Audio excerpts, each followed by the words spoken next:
Morning, everyone. We're going to wait just a couple more minutes, see a few more people to come in, and then we'll get started.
Okay, I've put in the chat the doodle poll for the next month's meeting. So if you will let us know which of those times you're available. Don't just choose your preferred time, but all the times that you're available. That makes it easier for us to schedule the next meeting.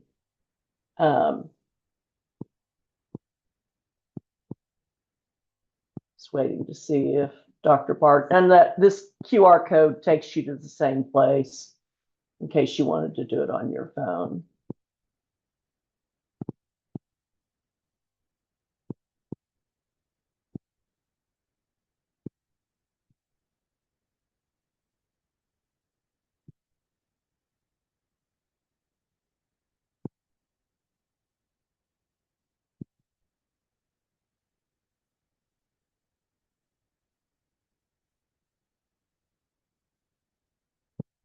All right, so let's go ahead and get started. Thank you, everybody, for joining us today. I'd like to introduce our guest speaker. We're very happy to have Dr. John Korfmacher here. Did I say your last name right? I absolutely got it. Okay, good. He's a senior research fellow at Chapin Hall. Okay, I didn't want to make sure it wasn't Chapin. And he's in Chicago, and he's a member of the leadership team for the Home Visiting Applied Research Collaborative, or HARC, which you may have heard of before. That's a national research development platform funded by the U.S. Health Resources and Services Administration, or HRSA, which we've gotten funding from for a long time. His research examines home visiting and other early childhood and family support interventions, focusing on implementation, family engagement, program quality assessment, and workforce development. Of course, that's our focus today. Dr. Korfmacher has worked on a lot of research trials, including studies of the Nurse Family Partnership, which, of course, is Children First here in Oklahoma, Early Head Start, and the Chicago Doula Program. He's a national and international consultant on early childhood services. He has a PhD in clinical psychology from the University of Minnesota. And he's a member of the board of directors of 0 to 3. So thank you so much, Dr. Korfmacher, for being here. I turn it over to you. Great. Hi, everybody. Thank you. I'm very happy to be here. I'm going to share my screen. My computer's been sometimes it's been getting a little wonky, and there's been like odd black squares that cover up my screen when I share sometimes. So if that happens, Lisa, maybe I emailed you the presentation, and it might be that you might have to run it for me, but hopefully it'll be okay. Okay, Uh, I'm your wing person. yes, exactly. So I'm going to share my screen now, and hoping that it will look okay. So far, I think it looks okay, right? Yep, let's go. Great. All right. So, David, Dr. Bard asked me to come and talk about recent developments in home visiting workforce development. I've been involved in several different initiatives and projects, and this is an area of interest of mine. And so he thought you folks might find some of the more recent developments interesting as well. So I hope that's true. But first, I want to talk about basically what we already know. And this, so I'm not going to say anything that I think is going to shock you, but you know, what we already know is that home visiting is complicated and is challenging. And that is not always immediately apparent to people who are outside of the field. And first of all, when I say field, what do I even mean by that? Is home visiting part of the healthcare system? Is it part of the early education system? Is it its own thing? How does home visiting relate to early intervention or social work or other human services? And related to that is who are home visitors? Um, what is their background? What brought them to the field? What does it mean to be qualified? What do even home visitors call themselves? And actually, I'll ask you right now, if you could put in the chat what your organization or agency, what's the official title for people who are in the position of providing home visiting services? Because I would really like to see that. I know it varies quite a bit. And I'll come back to this. Uh, Other questions. Where does your funding come from? Where is your program housed? And then, what program model do you use?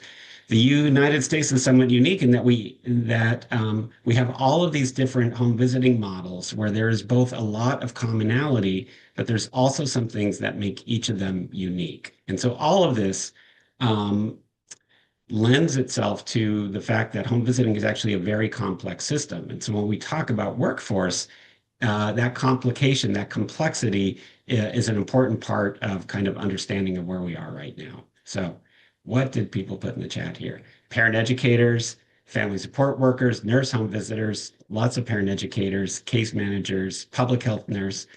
We did a survey as part of the Institute for Home Visiting Workforce Development, which I'll talk about a little bit later, where we had like kind of a nationwide webinar. We asked people to put into the chat or into a survey, what do you call home visitors in your area? And we came up with 52 different position titles. So there is so we talk about home visiting, but oftentimes the people don't even consider themselves home visitors. They consider themselves parent educators, or they consider themselves nurses or nurse home visitors. So we use home visitors as a generic term, but not everybody in the field is on board with that generic term.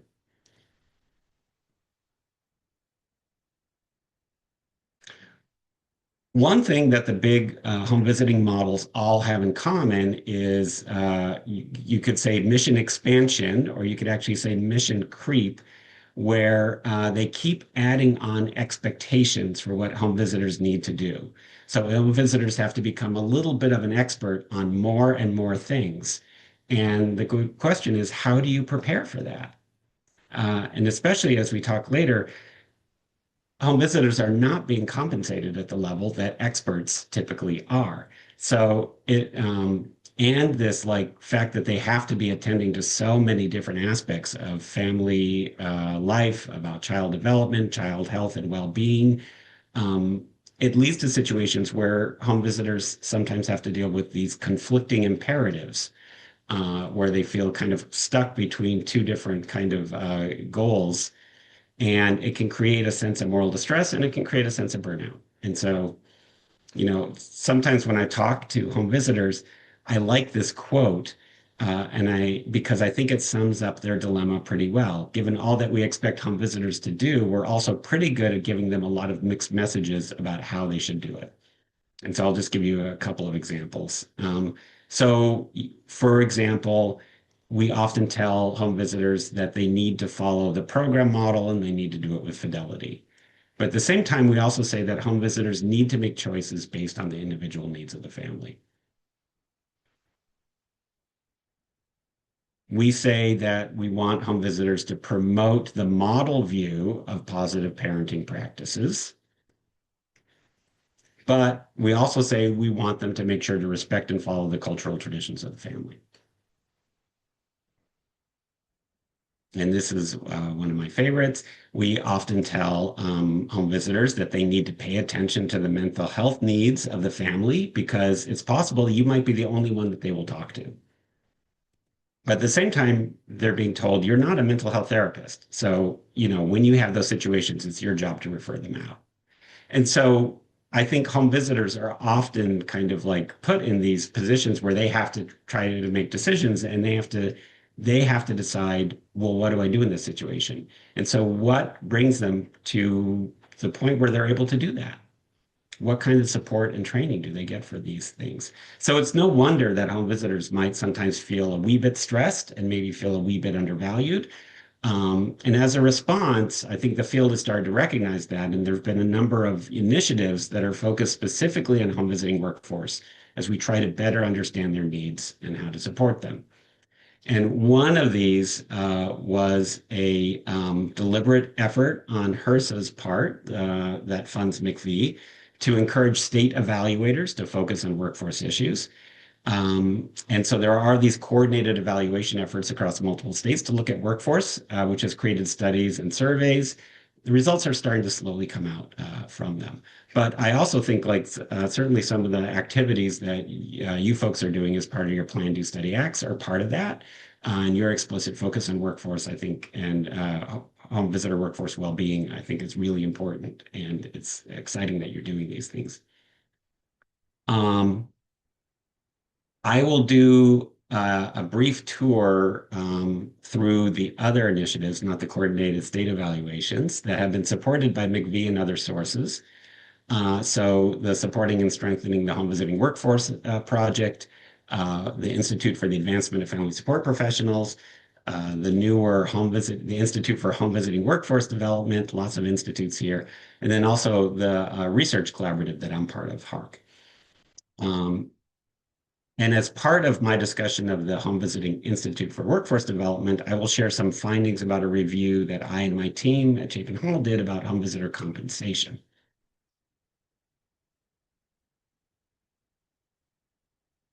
But first, I want to highlight two parts of the Supporting and Strengthening the Home Visiting Workforce Project that was conducted a few years ago.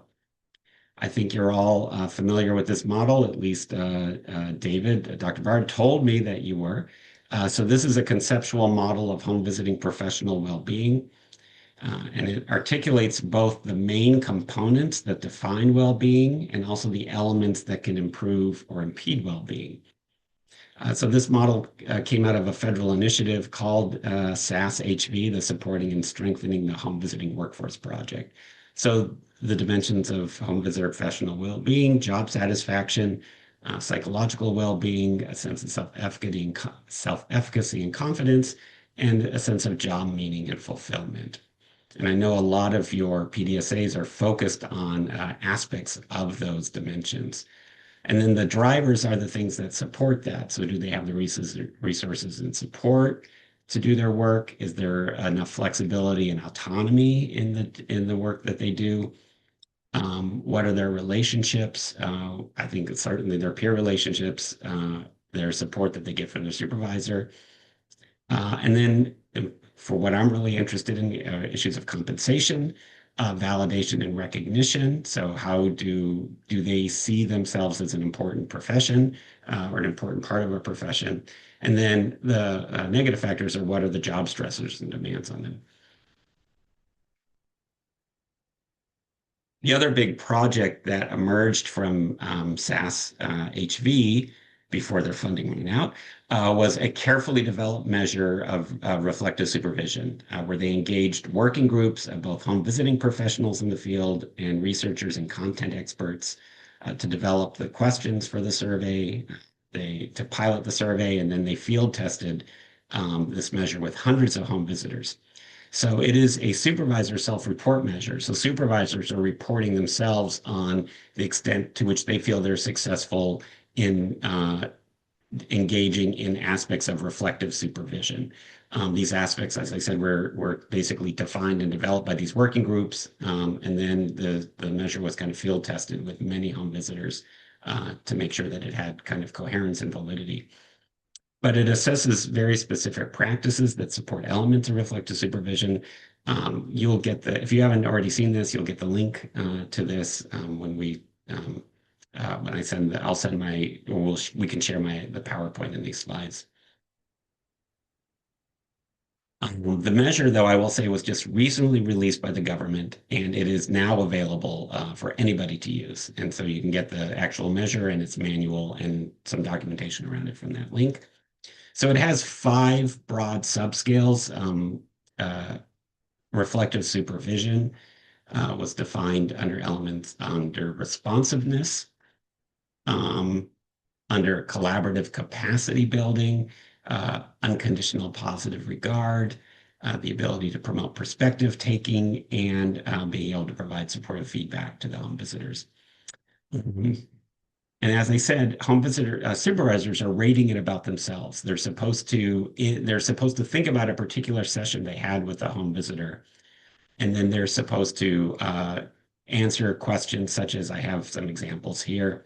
These are all slides that I borrowed from the SASHV group when they did a presentation at HARC special interest meeting. But so, for example, these all come from the unconditional positive regard subscale. And it's asking, did you show interest in the home visitor's views? Did you appreciate the home visitor's ideas? Did you accept the home visitor as a person?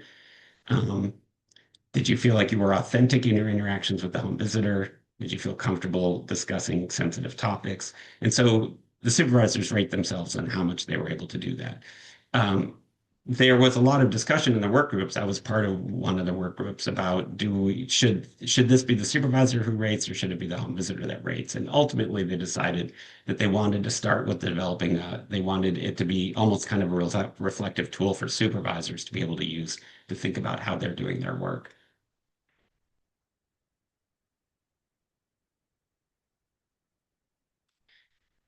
And so, why would you use this measure? Well, for research, because we actually don't have a lot of good research on reflective supervision. So they feel like the idea is that this is a tool that researchers can use to kind of better understand how it gets used in the field, to be able to look at how it varies across supervisors and home visitors and programs and families. But they also thought they wanted it to be a tool that could be used in practice to help supervisors prepare to document what they do and to reflect on their own reflective practice. So if you haven't seen it, I would encourage you to check it out. I'm going to move on from SASHV to talk about the Institute for the Advancement of Family Support Professionals. And I apologize if you already know a lot about these things. I find that there is kind of the field, like, people vary a lot in how much knowledge they have about some of these resources, which I think can be very helpful. But the Institute for the Advancement of Family Support Professionals was created to essentially establish a national virtual center that's focused on the training and professional development for home visitors. And if you haven't heard of it, I think it is a really good resource. They have created a list of home visitor and supervisor competencies, and then they offer a large number of online training modules that are based on these competencies. And then as part of helping you kind of navigate all of these modules, there's like dozens and dozens of them, they have developed these systems for self-directed learning pathways using what they call a compass. And the compass it will identify areas of learning for you, areas where they think you could basically, you would find it helpful to engage in those modules based on a pre-assessment knowledge test that you can take. And so what's nice about it is that your interaction then is good. Your interaction with the portal, with the online system, is individualized to your particular needs. And I think what's been getting a lot of attention recently is their certification process, because they also offer a test similar to the pre-assessment. And then if you pass the test, you are given a certification. And some states are beginning to partner with the Institute so that certification is either a requirement or it's highly recommended. And so I guess a question I have is, have people here, have home visitors in Oklahoma engaged with this uh, certification process? If y'all would put your answer in the chat, please. Yeah, sorry. Yeah, put your answer in your chat because I'm very curious about this.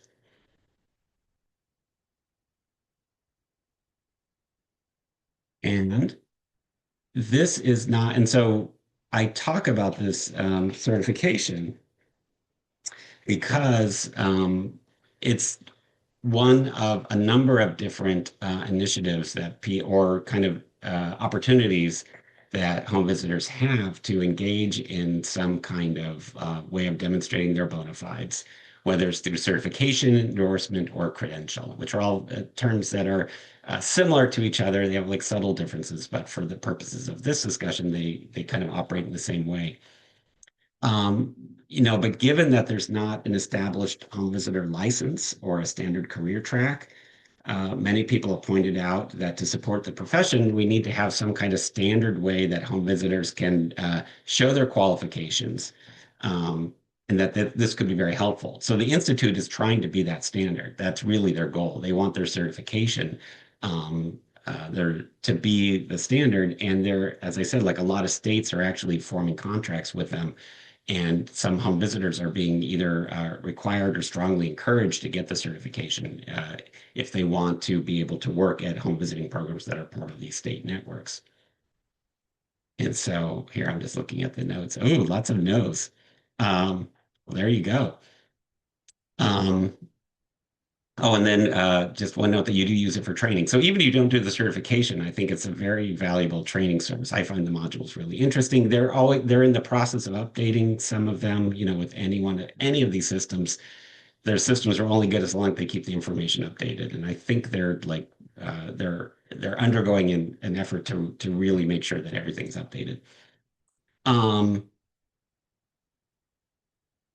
But there are so the institute exists with their certification process, but there are certainly other organizations that provide some kind of level of bona fides or showing qualifications. One of them is the Alliance for the Advancement of Infant Mental Health, which partners with state infant mental health associations to offer an endorsement. And I know that Oklahoma's Infant Mental Health Association offers this endorsement. So I guess I have another question to put in the chat. If you know of home visitors who have sought out this endorsement, because I do know for some home visitors this is something that's done. Healthy Families America, for example, encourages their home visitors to get endorsed if they can. And this endorsement happens at different levels. So there's different levels of endorsement. The Institute for Family Support Professionals only has one level. Looking at the notes, yes. So Amanda Williams, I think you're responding to my question about the endorsement. But there's also the Council for Professional Recognition, which provides the Child Development Associate, which has a home visitor credential. Lots of Head Start and early Head Start programs use that.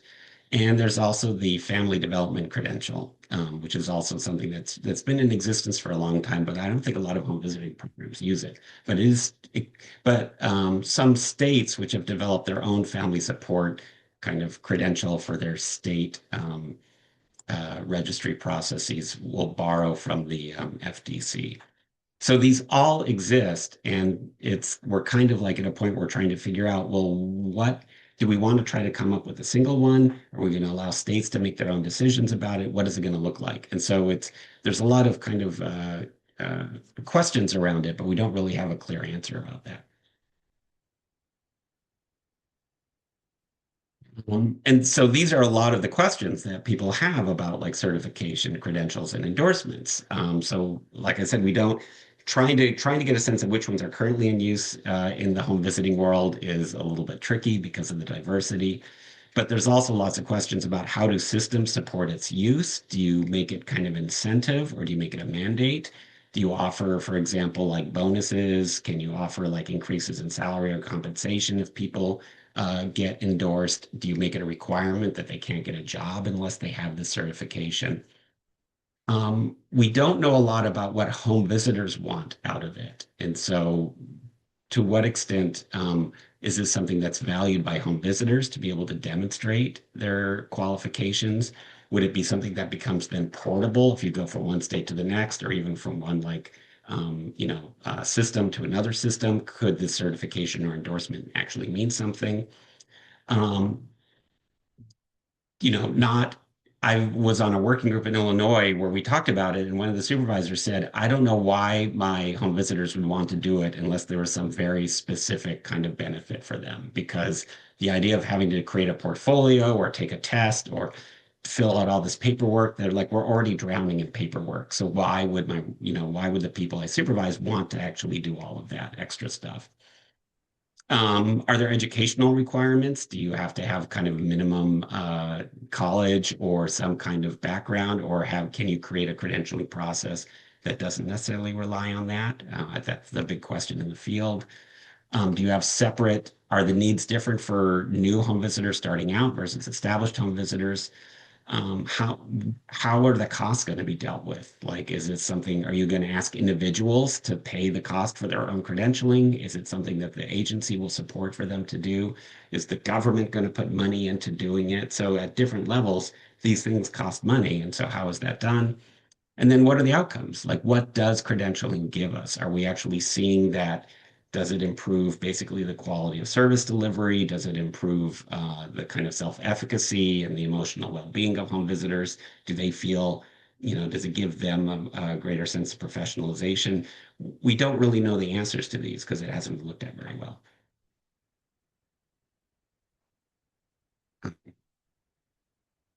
Yeah, I'm looking at these questions. These are great questions. Let's hopefully we'll have time at the end to talk about some of these, and I can look at these comments a little bit better about it. This is great. Um, these are all the things that you should be asking about this. All right. One of the other big initiatives that's been focused on workforce is the Institute for Home Visiting Workforce Development. This is funded through MIECHV dollars. It's funded by HRSA. It has a multi-institution institute. It's led by a group called EDC, Education Development Corporation. But it also has different partners. I am one of the like smaller, my organization, Chapin Hall, is one of the partners in it. Its mission is to basically strengthen, recognize, and sustain the home visiting workforce as a vital profession to support families, communities, and national well-being. So it's like the federal government recognizing that we need to like really pay more attention to this as a profession. So the goals are to knowledge creation and knowledge development through research and evaluation activities, or through doing things like literature reviews, or being able to bring together information of what we already know, training and technical assistance. And a lot of it right now, they're focusing on public awareness, just trying to increase people's understanding of home visiting, what home visiting does, and how it's a valuable part of basically our human service system. And so the web page right now, which is a little bit under construction because they're planning a big release next month as part of National Home Visiting Week. There's a lot of kind of stay tuned things on their website, but I think starting in April, you're going to see a lot more information on it. One of the big things they're doing is they're launching what they call the National Home Visiting Workforce Strategy. This is officially being introduced next month as part of National Home Visiting Week, which I hope you're all aware of. National Home Visiting Week. It's April 13th through 17. I'm not really allowed to talk a lot about what this workforce strategy is. It's kind of semi-embargoed, but I did feel like I could use this slide because this slide was presented at the all grantees meeting in Washington, D.C. back in November. And so it was a public presented slide. So I said, well, I can use that. So it's like asking for forgiveness instead of permission if it comes up or if it ever comes back to me. But there's three main. This is kind of like a sneak preview. There's three main elements to their strategy. First is focused on career pathway of home visitors. So trying to increase the pipeline of people into home visiting and promoting it as a profession. The second is supporting the career ladder of existing home visitors to support their compensation and opportunities for advancement. This is partly where the credentialing comes in. The Institute for Family Support Professionals is also part of this. Strategy. And then the third is supporting the well-being of home visitors. What we've talked about a bit, and which I know you're all focusing on with your PDSAs. So those are the three kind of main things that they want to be rolling out and really making a big push for. So I'm going to talk a little bit about what I've done as part of the Institute, which is doing a review of home visitor compensation. And I thought I might share with you some of the findings from the national review we did. And again, the slides that I'm showing here come from the presentation I did at the All Grantees meeting back in November. We have written a bunch of briefs and reports, which go into a lot more detail. And those briefs and reports are winding their way through a very elaborate approval process that the federal government requires. And they will be released sometime this century, and probably released at a point when most of their findings will be out of date, but who knows? But I'm showing you the findings we have now. So as part of this review, the goal was to identify the existing compensation levels. So how do we know how much home visitors are basically getting paid across the country? Do we know what are their challenges that have been identified in compensation? What are the gaps? And what strategies have been done to try to focus on this, to try to improve or increase home visitor compensation? So we did this through a literature review. So we tried to find every article we could that had some kind of mention of home visitor salary and the issues around it. So there was a little bit academic literature, but a lot of it came from what's called gray literature, which are state reports or briefs or documents that we had to kind of hunt around to find. And we were looking over basically the last 10 years. So a lot of what we ended up doing focused on kind of state level analyses because a lot of the reports were coming out trying to present what was happening within particular states. We did not find any reports from Oklahoma, by the way. They might exist, but we weren't able to uncover them. And then we also did a lot of key informant interviews. So we would talk to state leads and division directors, and so we had federal contacts and just other experts. And then another piece, which was interesting, is we looked at job postings, online job postings, and we used a web scraping tool that could easily kind of like scrape up all of the employment listings that had some kind of mention of home visiting, and then we developed a whole system to kind of review them and go through them. Most of those job postings would offer at least enough information to give us an idea of salary ranges, and we could use that to try to get the most current information we could, which was a really interesting process. It was more kind of a pilot. We did look at Oklahoma's salary listings, but during the 3-month window that we were looking at, there were not that many postings. So I think what we could say about Oklahoma would be pretty limited. But I can tell you generally what we have found as part of our review across all these different sources, and you'll be shocked, I'm sure, at this finding. But pay is generally low for home visitors across most of the reports that we saw. There also was kind of this fairly consistent thread that home visitors often reported or complained that they were not getting raises. They either had not gotten raises in the last year, or in some of the reports they had never gotten raises, or at least for like a long period of time. When states would track it, there was a surprising, it was usually between like a quarter and a third of home visitors actually qualified for public assistance based on their salary. So they were qualifying for the same services they were trying to get their families to enroll in. And wage dissatisfaction was listed as one of the primary reasons that home visitors were leaving their job or thinking of leaving their job. So it was recognized as a serious issue. And we know that when we would do like when we would talk about the institute and we would do like instant polls and webinars and say, what is your biggest concern for the workforce? Compensation often was like one of the very top issues. Um, but it's also important to recognize that there was considerable variability. So there was actually a pretty wide range of salaries, and there are some home visitors who are being compensated at a higher level. One thing we know is that nurses make more than home visitors who are not nurses, but at the same time, those nurse home visitors are making less than other nurses who are in other aspects of nursing or in other like nursing fields. And so even though the nurse home visitors are being paid better than the non-nurse home visitors, they themselves often feel like they also are being underpaid given their degree and their experience and their job. It's also the salaries are incredibly context dependent, meaning that there are so many kind of local factors that play into salaries. So the region of the country or even the region of the state that you're in could vary. So I can tell you in Illinois, where I'm from, home visitors in the Chicago metro area are paid better than home visitors in the more rural area. And I think that's true in a lot of the states we looked at. The type of organization you worked for. If you worked for a smaller community organization, you tended to be paid less and your benefits were not as good as in if you were part of like a school district or part of a hospital or a healthcare system or as part of like the government's like public health department. The home visitor's own background could make a big difference in how much they were paid. Again, like home visitors with higher education tended to get paid more. Home visitors with more experience tended to get paid more, but not always. So it just is, the variation is also, I think, an important thing to be paying attention to.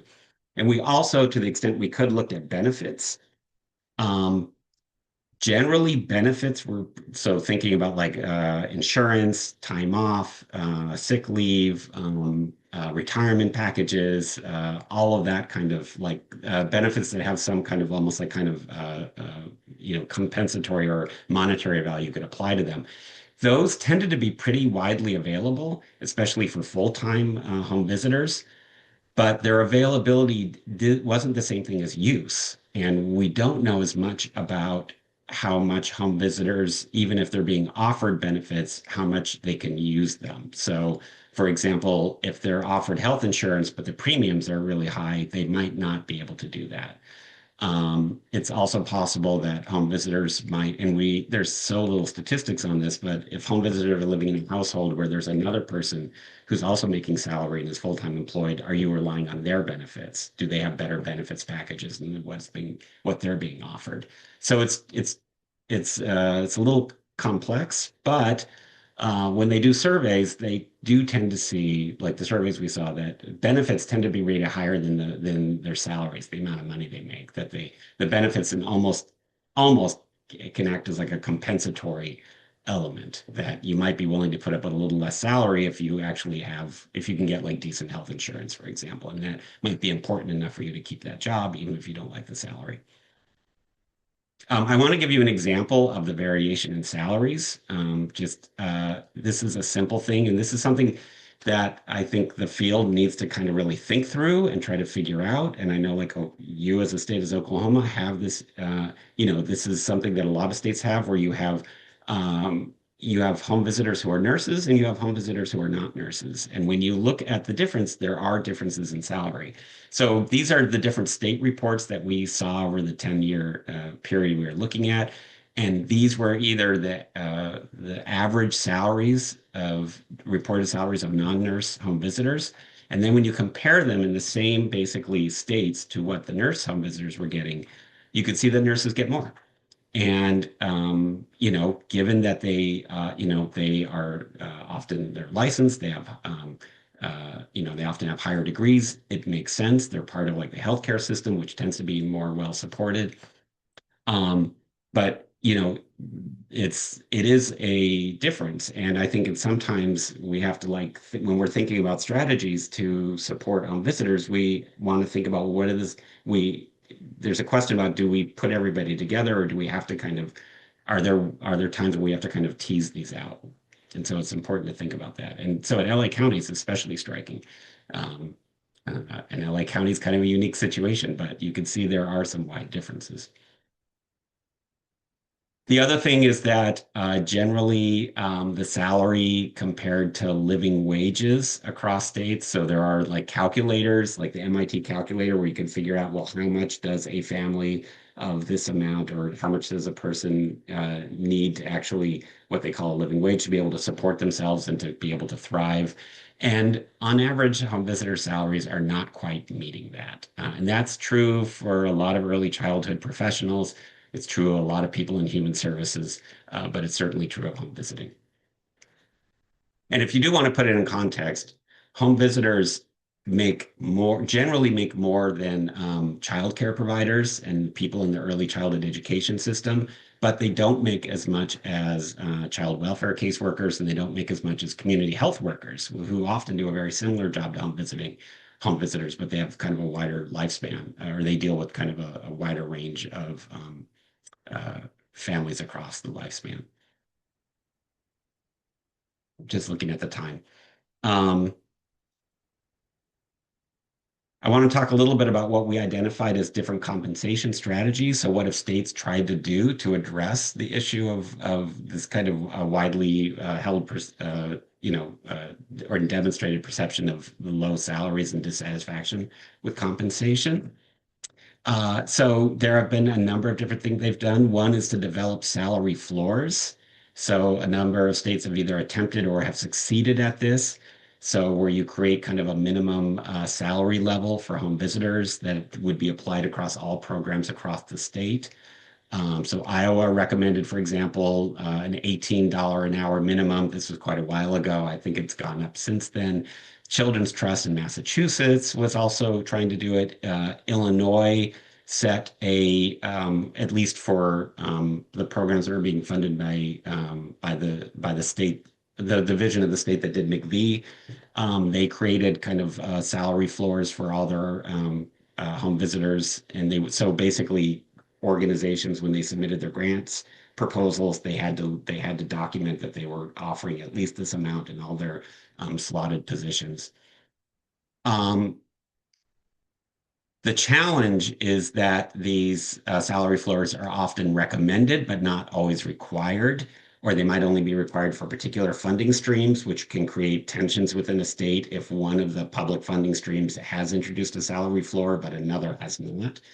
Um, And that's especially hard if programs actually braid funding together, if they're using multiple sources of funding and they find that like certain home visitors in their organization are being told they have to be paid a certain amount, but the other home visitors aren't. So what do you do with that? The goal would obviously, the hope would that you'd be able to raise everybody's salary up, but there's also sometimes union rules that happen, or there's other kind of organizational salary structures that make it very complicated. So there's lots of like local factors that can get in that way. Um, but in Illinois, this recommendation did lead to home visitor salary being raised by up to, in some, like almost a 25% over a 2-year period. And even though it was only part of one public system, the other public system, the State Board of Education, saw what was happening and they then introduced it. So it actually had kind of a domino effect, a positive domino effect.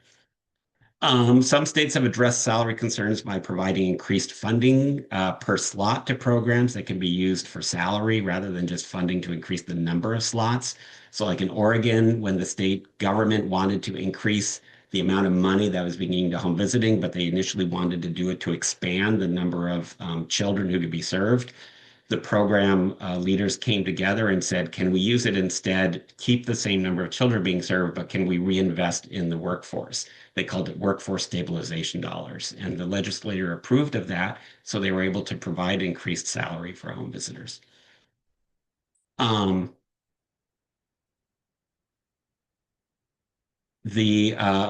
People have advocated that if you cannot change actual material compensation levels, then see if there's either lower cost or non-monetary or more intangible benefits to improve morale or reduce stress. So for creating flexible schedules, for example, is one of the things that's often people have talked about doing. So it doesn't increase their salaries, but you're trying to find other ways to make the job less stressful and to make it a little bit easier for them. Mental health resources, comp time for hours already worked. States have also been trying merit pay and bonuses, so it might not be connected to a salary increase, but if you could get like a just kind of an additional bonus because you engaged in certain trainings or you were in the you stayed in the workforce for a certain amount of time, or you got a certification or a credential, you could get like kind of like a not a bump in your salary, but you could just get like a one-time bonus. Iowa's been doing this for a while that if home visitors are going back to school or going back to college to get degrees, they're both given scholarship support to do that, and then they're also given these salary bonuses when they complete them. Massachusetts has also done this, and I think they've been very successful with it. Um, what Iowa did is they worked with a local, the Early Childhood Association to deliver the monies because to get around any kind of potential roadblocks that an organization or even the state government departments might have about that. So they were trying to find creative ways to be able to distribute the money so it could get to the home visitors. Um, People have talked about creating alternative funding streams. The American Rescue Plan during the pandemic actually was used. There was a number of states that used it to provide bonuses or extra support to home visitors. Programs of like, I should say also like increasing mileage reimbursement has been something that they've tried to use because that's something that home visitors often note that they feel like the compensation they get for the hundreds of miles that they put on their car is not enough. And so sometimes they can argue and advocate for that. Oops, sorry. And then the other thing is just, when we did key informant interviews, one of the things that came up over and over again is program leaders or even state government leaders would say one of the big roadblocks is people don't understand the profession of home visiting. They see it as an entry level job. And partly because lots of times some of the big program models, for example, have kind of very minimum education requirements that people associate with lower level, like I said, entry level or lower wage positions. And so to be able to convince the people who hold the purse strings to say like this is a profession that takes a lot of skill and takes a lot of expertise, and people should be valued for it is it's something can be kind of a tough sell at times. And so this is something that's why the Institute for Workforce Development is really interested in this, and just really trying to like increase people's understanding of what home visiting is, what is contributing, and what is the kind of like the hard work that goes into being a home visitor. That's also partly why we have the interest in introducing certifications and endorsements, like any way that you can kind of the things you can attach for the professionalization of the field, I think becomes very important. I think I already talked about these things, so and I know we're running out of time, but one of the problems is we don't have great data. Like states are pretty haphazard about collecting compensation data. There's no national source for it. Home visiting is not part of the Bureau of Labor Statistics. It's not a profession listed in it. And that's the one way that people really track professions, because that's a really good data source. And home visiting is not listed as a profession in that enormous list of jobs across America. Um, because of the local and organizational factors, it's hard to introduce kind of widespread compensation strategies or solutions. The funding makes it difficult. So it does require a lot of collaboration and coordination at the state level and at the local level, and increasingly we're seeing probably at the national level. And as I said, like just also being able to promote the idea where we have these constant roadblocks that people don't know what home visiting is, and they don't associate it with a profession that has very specific skills and expertise. And so that's why the message is trying to get changed on that. Um, this is a quote that one of the reports we read that just always like struck me. Like this home visitor said, what do I value most about my job? Well, it's surely not the pay. And, home visitors have different motivations for entering the field, but it is unlikely that most are doing it primarily for the money. Home visiting is a helping profession. It's also called caring work, and people who enter this field do so because they want to provide help and support to others. this becomes a prime motivator or reward for their work. Not the only one, but it is a prime, it's one of the reasons that sustains people and keeps them doing it, is this kind of, they feel sometimes off, like they feel it as a calling often. Um, uh, Home visiting, like many other types of caring work, it frequently occurs in nonprofit and government sectors without the client itself paying for the service. So then it is difficult, if not impossible, you can't really apply profit motives to it. It's a public good. So you're providing benefits that do not come back to the home visitor themselves or to the agency. And so it's also been argued that because filling this intrinsic desire to help others becomes part of the job's compensation, one of the reasons you do the job, and it has the unfortunate effect of allowing for pay unfairly to be lower. And this is a common occurrence in caring work and human services. Um, and because people often do not like to apply a profit motive to caring, they struggle. It becomes even more difficult to advocate for increases in compensation. So people may struggle to advocate for these increases because we don't want to put a dollar figure on caring. We have kind of like, oh, we don't like, you have kind of some kind of like moral barrier against that. And so it creates a paradox that one of the writers who talks about this a lot said, it creates a paradox where you're paying less for something when it is seen as, increasingly infinitely valuable. Like helping others is seen one of the true callings you can do, and yet we, almost because of that, paradoxically, we're paying people less to do it.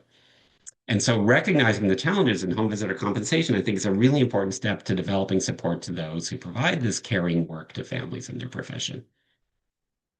So the last thing I'm going to mention very quickly is I'm part of the Home Visiting Applied Research Collaborative. We're a national research network where we bring researchers and programs and anybody interested in home visiting together. We have a practice-based research network that if you're not part of, we'd love for you to be part of. You get newsletters, you hear about all sorts of cool webinars we do, you get invited to participate in studies. Only if you want to, totally voluntary. And then we also have special interest groups. And one of our special interest group is on workforce. Dr. Bard is part of it. I don't know if others in this call are, but if you're not, we would love to have you be part of it. We've met about 4 times so far. It's a relatively new one. We meet every other month. And each time we focused on a different element of workforce development. We've had researchers come in and talk about new and emerging findings. We have kind of open discussions about kind of important issues. We've talked about credentialing, for example, in one of our more recent ones. And I actually think what Lisa shared with me the PDSAs you're all doing, which I think are great. And I would love it, for example, to recruit some of you. I would love to have a group of you come to our SIG and present about the PDSAs you've been doing and what that process has been like to you. So I'm just throwing it out there. I think the SIG would really love to hear about it. Anyway, oh my gosh. So final thoughts. What is needed for home visiting to be recognized as the profession it is? I'm just going to leave you with these questions. What is needed to adequately support and compensate the home visiting workforce, which includes not just home visitors, but also supervisors and leadership? I think we're on the right track for addressing these issues, but I think we still have a long way to go. Thank you. Sorry that I think I talked a little bit longer than I said I was going to. That's all right. I've already sent private chats to the other people who were on the agenda saying, we'll get to you next time, or we'll do this by email. So, David, I see you come off mute. Would you like to say something? Well, you read my mind, Lisa. Just that we'll just defer the 2 programs that we're going to present next time. Maybe we'll have 4 present at our next monthly meeting. And this is really rich and important information, John. We appreciate you joining us today. I hope everybody sort of understands why we thought he would be the perfect speaker for our learning collaborative. Always good to sort of ground the work we're doing here locally with what's happening nationally. And I think as an indication of the amount of time it took to catch us up, we need to invite John to come back. So maybe we can get him here this time next year as we're winding down our work on this current CQI cycle. I'd be happy to. But I'd also love for you to come to our SIG and share what you've been doing too, if you're willing to do Yeah, you that. read my mind, John. I would agree that, as a SIG member, I think it would be wonderful to hear from on the ground agency projects and workforce development. I know that the group that's been meeting uh, would highly welcome hearing that perspective. And knowing some of the findings that you've already produced, I can tell you that you would have them hanging on every word. Lots of positive comments coming in the chat saying excellent presentation. We did Great, record. thank you. We did record today's presentation, and that will be available per usual. So I know this monthly call, not all of the providers, for example, can join. So feel free to share that with your teams. And as I said, we'll try to find some other ways to keep plugged in with John and the national initiatives so that we're all aware of what's happening, not just in Oklahoma, but I was looking up some of the organizations like for credentialing that Dr. Korkmacher was mentioning, and I've added those to the agenda. And so when Lisa sends you the agenda again, along with his slides, it will include some links to those things to help you out. So anybody else want to say something or ask something? We've got 4 minutes left.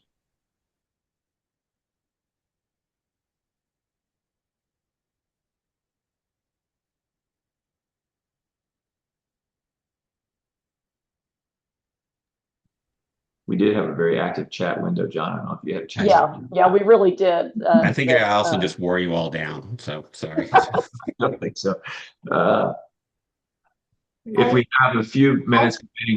Oh, yeah. Bart, I want to just say it's so nice to hear, like from a professional standpoint, the kinds of things that we supervisors hear every day. And so and the appreciation that you show for the field and for the work that they do. So it was really a very meaningful time. So thank you so much for sharing with us.